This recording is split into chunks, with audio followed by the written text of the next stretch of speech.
Hi folks, in this episode we're going to continue to talk about In a Silent Way by Miles Davis. In the previous episode we covered side A of the album, which is entirely occupied by the tune Shh Peaceful. In this episode we'll talk about side B, which is labeled with the tunes In a Silent Way and It's About That Time. It would be more accurate to say that it contains In a Silent Way, It's About That Time, and then In a Silent Way again, but that is long and unwieldy, so you can kind of see why they didn't do that. Side A is much simpler than side B. It's just a groove in D mixolydian, and it wouldn't have much of any structure at all, except for the fact that the first 6 minutes are duplicated and then appended onto the end of it. Side B has a similar structure, but more complicated. First you hear Joe Zawinul's composition In a Silent Way, played pretty much as written. Not exactly, but pretty much. We'll get to that.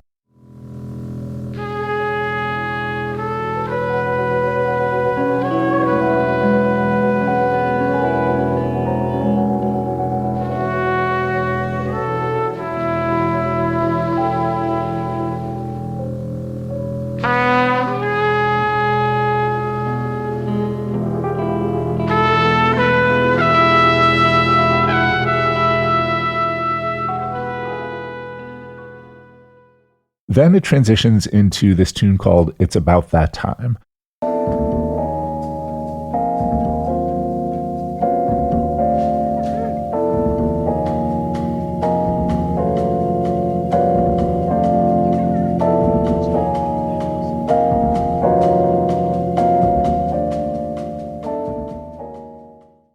Tune is maybe an inaccurate word for this composition. It's more like a series of 3 different grooves, and each soloist just plays each groove for an unspecified length of time before it moves into the next one, cued by, I don't know who, probably Miles, or maybe the guys in the band just moving from one to the next whenever they feel like it. It's not documented. But so it's this series of different grooves, and then at the end of it, there's a duplicate of the performance of In a Silent Way. However, It's About That Time also itself is bookended by duplicated passages of itself. So it's a pretty weird and interesting structure that was created by Teo Macero, the producer in post-production. He and Miles went through all these recorded performances and then edited them down to what Miles considered to be the good parts. And then Miles was like, okay, great, we're done. And Teo Macero was like, but this is not enough music for the side of an LP. So he had to make it longer by duplicating these passages. And in so doing, I will argue, created the most interesting structure of any Miles Davis album to that point or since. So what we're going to do is talk through the different constituents of this album side and then look at some hip-hop tracks that have sampled it and then talk a little bit about what it all means. Side B of In a Silent Way begins with the tune In a Silent Way, written by Joe Zawinul. First played by John McLaughlin on guitar and then in unison by Miles Davis and Wayne Shorter.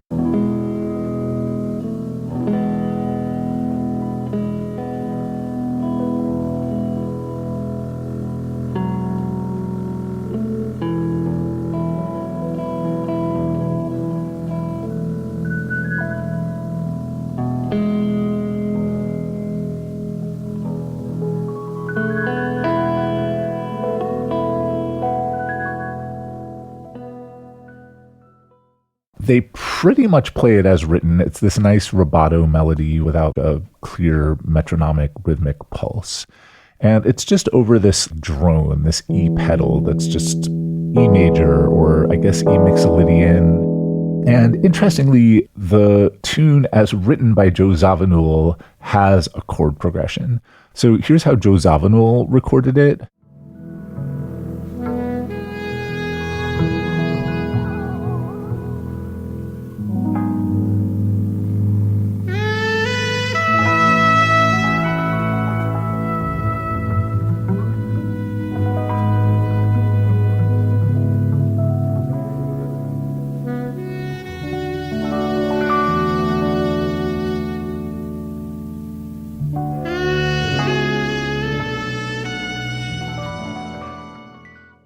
And you can hear this is not like very complex harmonically, but it has definite harmonic movement to it. And I guess Miles was just like, let's just play the whole thing on E.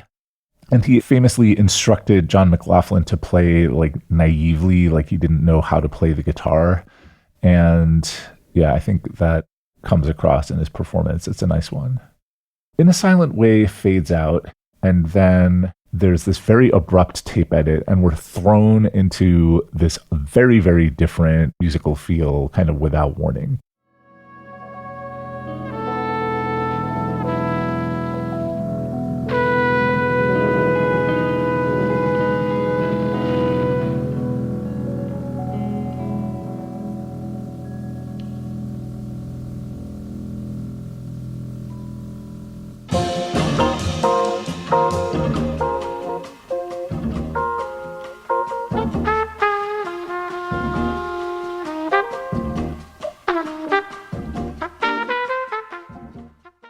The rhythmic feel is very different, and the key is also very different.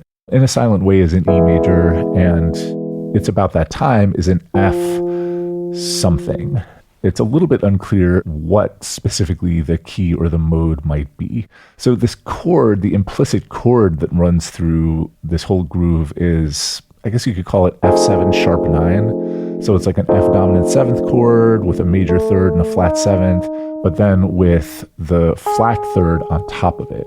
So it's like both major and minor, and this like simultaneous majorness and minorness is going to be the main kind of unifying harmonic idea of It's About That Time. We settle into this groove that I'm going to call Groove 1, the first of 3. And the bass line being played by Dave Holland is a very strange one. Over and over. We're in F, but he never plays F in Groove 1. And that is strange because if there's any note that you would practically be required to play in a groove like this, it would be the tonic. But no, Dave Holland never plays it. So what he's playing is the flat 7th and the 6th in the key of F. And, certainly that F is being stated and implied by everybody else. But yeah, it's a very strange, destabilizing feeling. But so yeah, F what? Like, you could say, well, maybe Mixolydian mode, right? Because it's kind of major-ish, but it's got that flat 7th, that bluesy flat 7th. Or maybe it's Dorian-ish, because it's got the minor 3rd and the flat 7th, but the natural 6th. Or maybe it's a combination of F Mixolydian and F Dorian. That last one, I think, is probably closest to the truth, but I think the real answer is none of the above. I think it's just F blues, like a jazzy version of F blues. And you can use the pitch collection that you get from Mixolydian and the pitch collection that you get from Dorian. But yeah, it's not really either of those two things. After a little bit of Miles playing this groove, then there's a tape edit. And now we come to Groove 2 being played by the keyboards. And Groove 2 is very mysterious.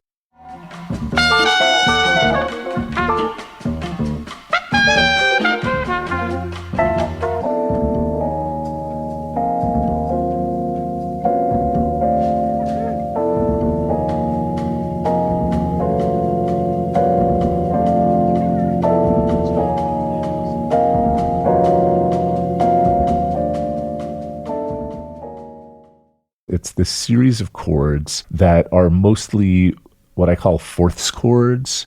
And I have a whole podcast episode about the fourths chord. I'll link it in the description. But the basic idea here is that normally in Western tonal music and in jazz, you're building your chords out of thirds.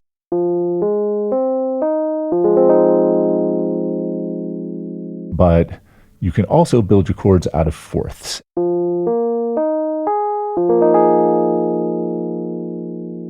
That creates this very interesting kind of floating, ambiguous feeling because the chord that you get from your stack of fourths might be major or minor, but its majorness and minorness is secondary to just this feeling of symmetry that you get from the stack of fourths.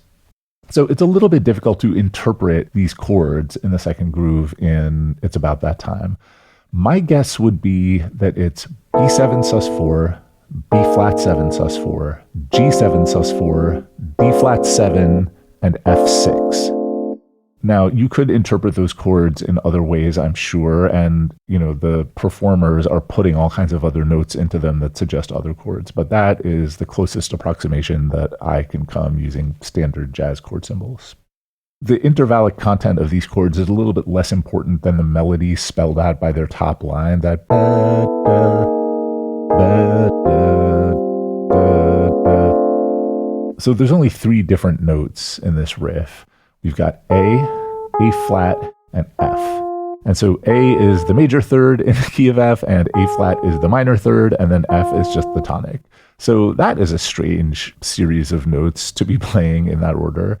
Not only that, but the groove is 3 bars long. And it is an ironclad convention of funk, jazz, rock, R&B, and all related styles that if you're going to have a repetitive groove, then it's probably going to be 2 bars long, or 4 bars long, or 8 bars long, or 16 bars long.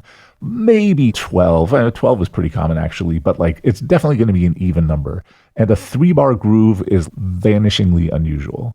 So yeah, between the sort of unsettled majorness and minorness, the ambiguity of the fourths chords, and the 3-bar groove, groove 2 is just from another dimension entirely.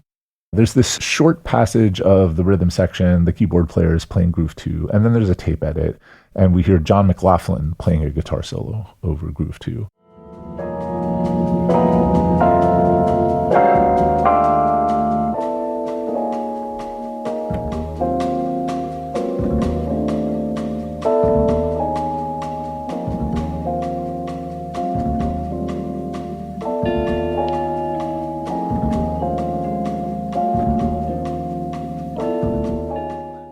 As on side 1, McLaughlin is just playing this beautiful, simple, quiet, lyrical, almost country-like vocabulary that is very, very different from the crazy shredding that he is most famous for. And frankly, I like this aspect of his sound a little bit better.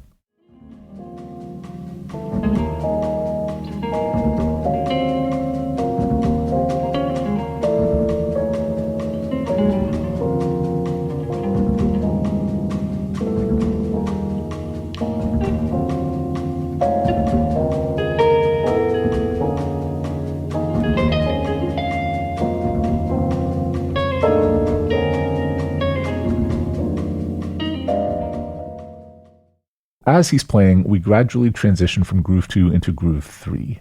And groove 3 is a much more conventional rock R&B type of riff.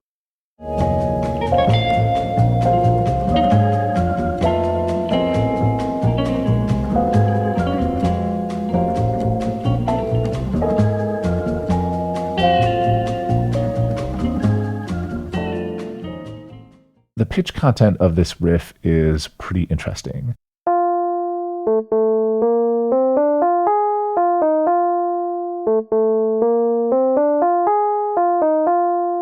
You could think of it as being comprised of F minor pentatonic, because some of it is, or F major pentatonic. But really, it is coming from the union of F minor pentatonic and F major pentatonic. And I don't know, you could call it the It's About That Time mode, I guess, if you wanted. The authorship of It's About That Time is disputed. It's credited to Miles Davis, but Joe Zawinul says that he wrote it. And Groove 3 definitely sounds like something that Joe Zawinul would have come up with. I mean, it's perfectly plausible that Miles wrote it, and maybe even wrote it to sound like Joe Zawinul. But yeah, to me, that's like a Weather Report riff. Groove 2 also could easily be a Zawinul thing. It's really difficult to tell. So there's a couple of different sources of evidence that we could look at. From the Jazz Transcript Authority, I found this chart that Miles Davis wrote of Shh Peaceful. And not many of the ideas on this chart ever made it onto the album. But if you look at measures 28, 29, and 30 of the chart, they show a simplified version of Groove 2. So does that mean that Miles came up with this idea and maybe Joe Zawinul harmonized it? Like Joe Zawinul came up with those chords? Or maybe Joe Zawinul came up with those chords and Miles Davis just wrote them down? On his recording of Directions 1, Miles's trumpet solo includes this phrase that sounds like the top notes of Groove 2.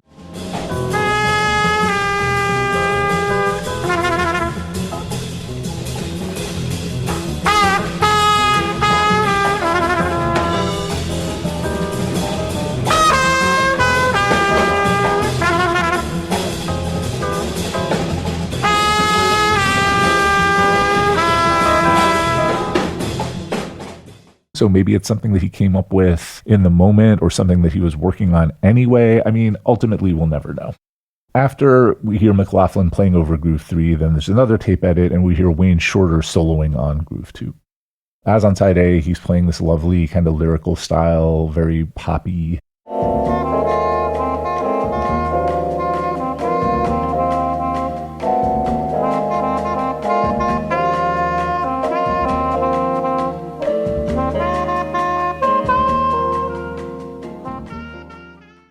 That transitions into Groove 3.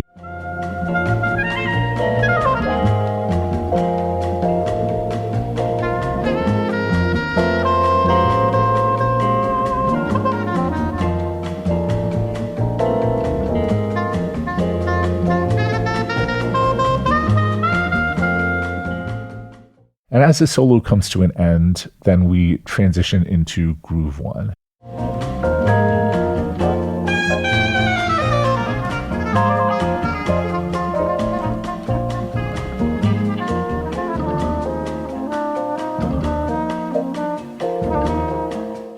At which point Miles Davis enters. This is like part of one longer continuous take.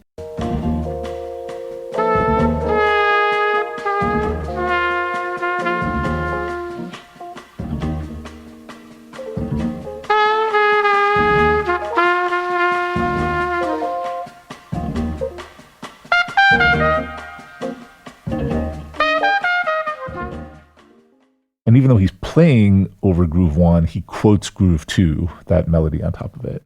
And he's playing this really nice, like funky, choppy phrases. It's almost combative. And then as he's playing, the band transitions into Groove 3. So he continues to groove out on that.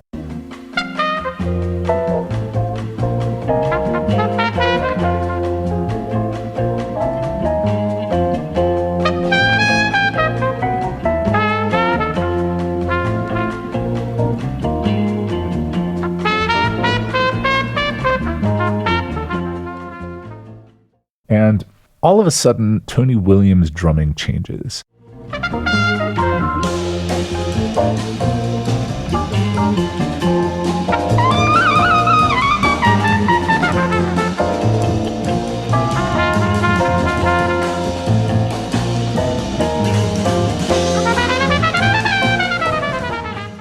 So this whole time, Tony Williams has been just playing an extremely simple, monotonous, almost drum machine-like pattern. Tack, tack, tack, tack, tack, tack.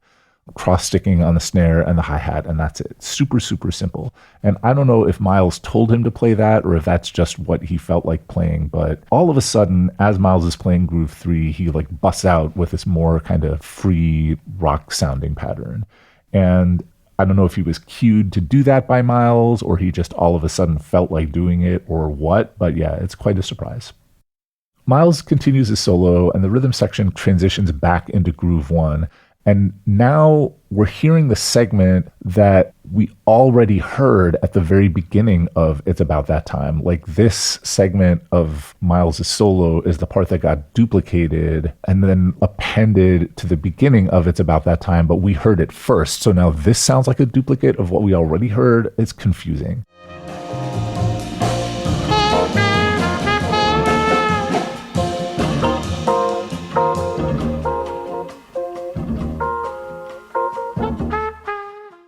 And so anyway, after the duplicated segment, then Miles' solo just continues as the rhythm section goes back into Groove 3.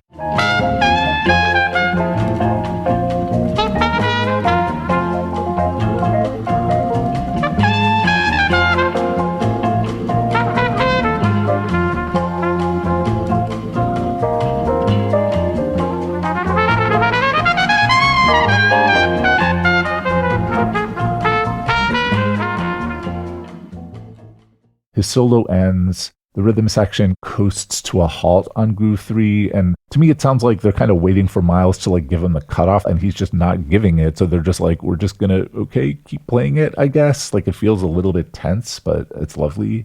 Finally, this comes to a halt, and there's a tape edit, and then we get a duplicate of the entirety of the recording of In a Silent Way.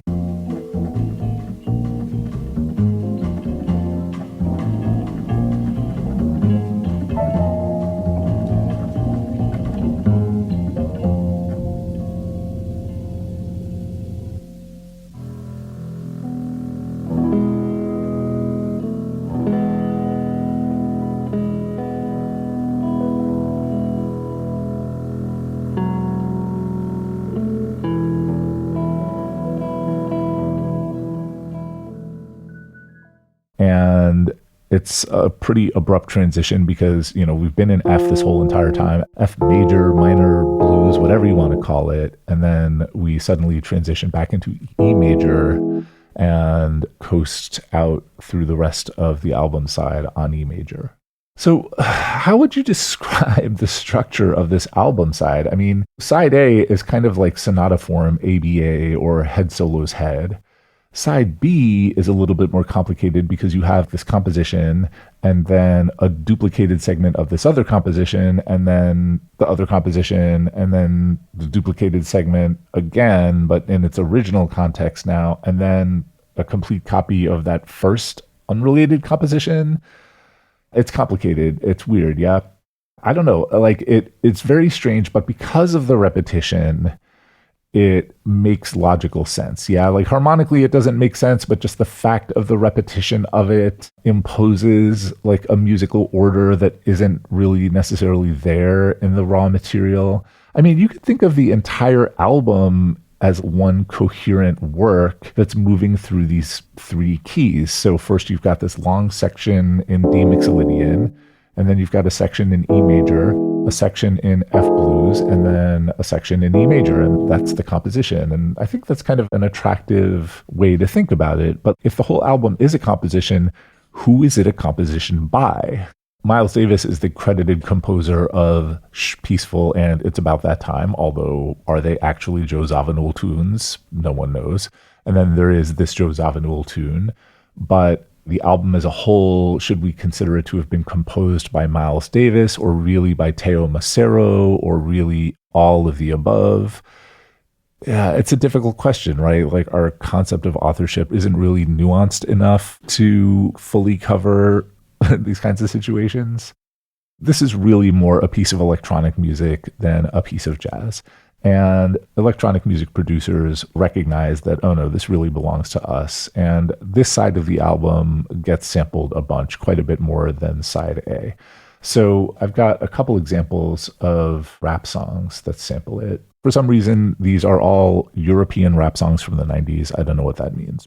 First, we've got Frankie HI-NRG MC with a track called Faccio la mia cosa. Nella casa la situazione tesa, confusa, la scena è divisa, esplosa la moda, la massa si accosta, l'hip hop e di posse, già oggi son piene le fosse, si accusa di vendersi all'incanto chi intanto fa il possibile per rendere più accessibile il messaggio a largo pubblico, a quell'utenza in astinenza di concetti costruttivi la cui assenza crea effetti negativi alla coscienza della grande massa priva di qualunque conoscenza anche la più bassa di questo fenomeno mondiale che va sotto il nome di hip-hop. Filosofia di vita, approccio culturale alternativo alla realtà di ogni giorno, mi guardo intorno, mi informo e torno a raccontare nella forma verbale a me più congeniale, quella dell'istinto razionale che mi spinge a come... Next, from 1995, we've got Les Sages Poètes de la Rue, the wise poets or the sage poets of the street, and the tune is called Ne cours pas.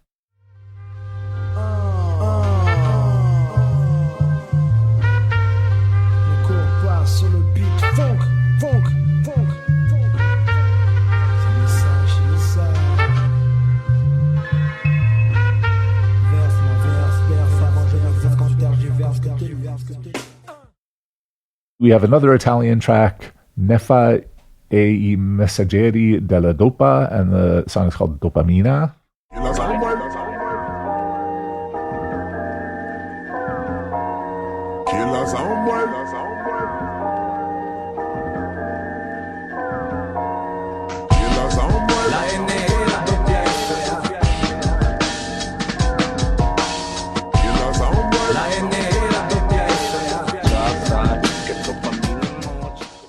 My fourth example is Soundburger by Akotcha, and I'm really sorry for my pronunciation of all of those things.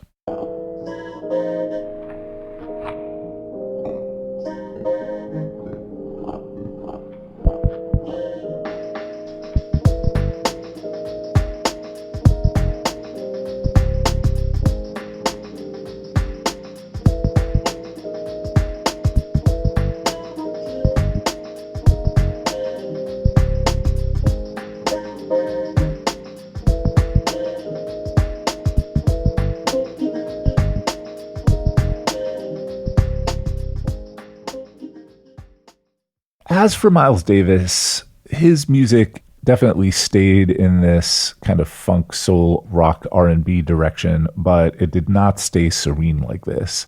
It got very aggressive and very dark very quickly. So, for example, here's a recording of It's About That Time from 1970, the year after the album was recorded. This was recorded live at the Fillmore East in New York City, which was a rock club. Miles is on a bill with the Steve Miller Band and Neil Young, and he is playing fast.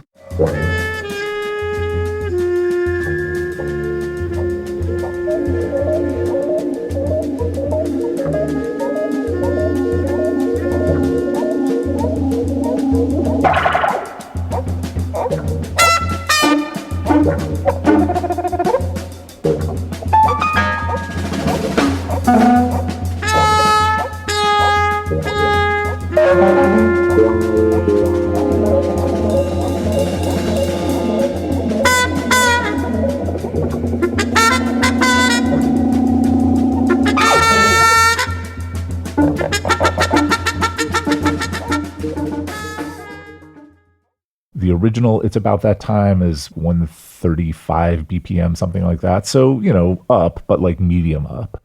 But in this live version from 1970, they're playing at about 190 BPM, and that is heavy metal tempo. Miles gestures at that Groove 2 melody for about 10 seconds, and then they're just off into like complete chaos. And it's awesome. I mean, it's, an incredibly exciting recording, but it is hectic and dense and, a little bit terrifying. And you can hear at the end of these live recordings, the audience is feeling it, but you can also imagine they're a little bit stunned. The Grateful Dead were on one of these bills with Miles Davis's band at the Fillmore at about this time. And if you read Phil Lesh's autobiography, he describes just being flabbergasted by this music, them thinking like, oh my God, we have to go on after this and play our stuff. We really have no business playing music after these guys. Like, we should just listen to them. Apparently, Miles and Jerry Garcia talked backstage and hit it off with each other. And that makes me feel good because, I don't think the Grateful Dead are like 1/20th the musicians that Miles Davis's guys are. But, I do think the Dead found a way to take this aesthetic and keep it on planet Earth a little bit more, like build some songs around it. Whereas these Miles Davis recordings, they're amazing, but like the references to tunes are pretty abstract and indirect. And those tunes were pretty abstract to begin with. So, the music is unbelievable, but it's difficult to follow. And then as the 70s went on, his music just got denser and denser and harsher until he's just got these bands that are just like playing in G minor for an hour, but incredibly out and harsh.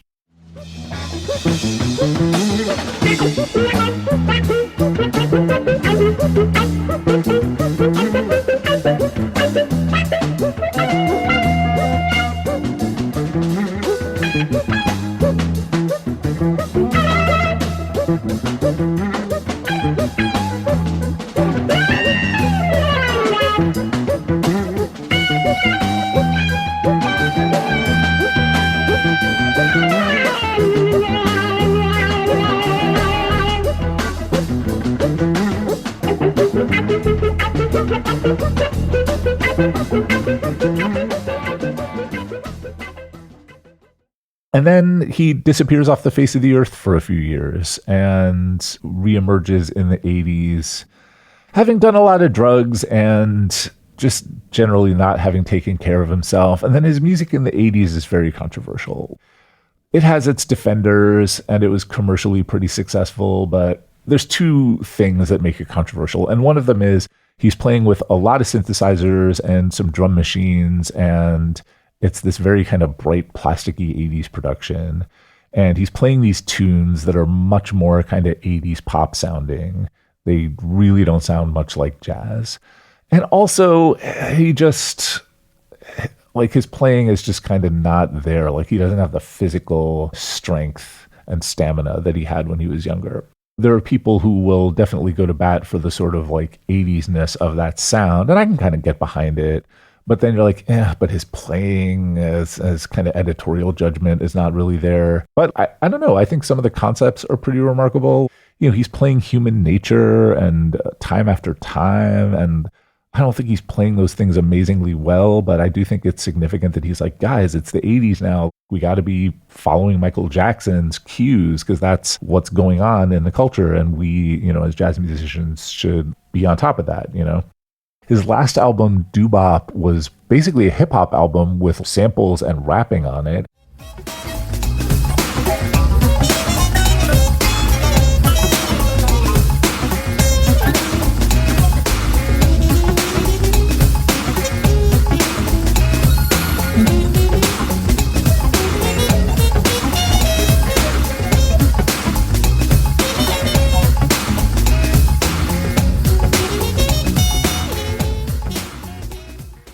And it's not awesome, but I don't know. I think the idea is there. The general concept is really prescient, and it does point at where stuff was going to go.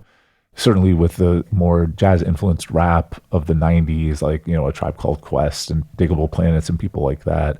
And also looking ahead to closer to the present, where you have people like Flying Lotus and Terrace Martin, Thundercat, these people who work with Kendrick Lamar, where there's much more of a kind of cross-fertilization happening between jazz and hip-hop that I think is like some of the most exciting music being made in the world right now. And I don't think anything Miles Davis was doing in the 80s is nearly as good as the stuff that Kendrick Lamar was doing in the mid-2010s, but there is some continuity there. There is some connection. And anyway, In a Silent Way itself, it just continues for me to be this high watermark of 60s, 70s jazz fusion because it has that sort of freedom and exploration and unpredictability of the best of that music, but it also has order to it. It's not just a bunch of jamming. It has this neat kind of symmetrical structure to it because of the tape duplication. These later Miles Davis albums from Bitches Brew onwards can be very exciting, but like it's just complete chaos. And when I hear something like Big Fun or On the Corner, I'm hearing a lot of fantastic ideas, but I just want to get in there and edit. I want to leave some stuff out and I want to repeat some of the strongest ideas. I want to create some contrasts between different sections rather than just having a thing go for a while and then stop and then something else happens. I want to make these more direct juxtapositions. So one of the things that's most exciting about In a Silent Way, and it's about that time, is that you have this abrupt shift from E major to F blues and then from F blues to E major, right? And yeah, that's something that you could have just like written into the tune, but there's something about the abruptness of the edit, like the audio edit, that I think contributes to the abruptness of the musical transition. And I respect jazz musicians who are committed to playing stuff live and, you know, capturing a real-time performance in a room. But yeah, there are just some musical effects that you can't really get that way, but you can get through tape editing or much more easily by editing in a digital audio workstation. There's something about the audio editing that invites this kind of comparison between the different sections. When I wrote about this a few years ago on my blog, a guy named Ivan Webster, who was a complete stranger to me, wrote something interesting on Twitter as a comment. He says, "It took me repeated listens to get that the numbers follow one another, but they're really like panels in a tapestry. Their simultaneity hypnotizes. You're glimpsing an individual panel as you hear each cut, but they're all also playing alongside one another." I think that's a really fascinating idea. This idea of panels in a tapestry or panels in a comic would be a more kind of prosaic way to think about it. Daniel Grimley's chapter on form in the Oxford Handbook of Critical Concepts in Music Theory is mostly about classical compositions, but he also talks about In a Silent Way. Grimley points out that the concept of form is related to conforming to submission and obedience. Formlessness, by contrast, is scary and chaotic. If form is, quote, an instrument of discipline, regulation, and containment, end quote, as Grimley puts it, then form is political as much as it is aesthetic. In a Silent Way's second side is built from, quote, entirely independent temporal planes that coexist without ever entirely coinciding.